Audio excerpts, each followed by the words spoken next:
Hey everybody, it's a quick 0 to 60 seconds in the Vision Garage. Today's review, Bilstein shocks on a C4 Corvette.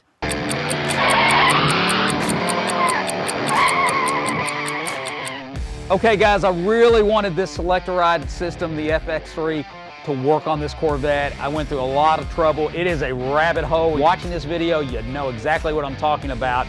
So I decided to go with the Bilstein B6 replacement shocks, advised by a lot of folks, C4 owners. No disappointments here. It was really important for me to keep the stock look, and that's what you get. You get the yellow shocks. In fact, check it out. Even the actuators mounted perfectly on top of the front shocks. And that was really important to me to preserve that original feel, because this was really an original car. This is such a cheaper option than going with the OEM. And I believe it's a better ride. Not too firm, not too soft, just right. This option was a very complicated system in its day. Lots of moving parts. Man, I wanted it to work.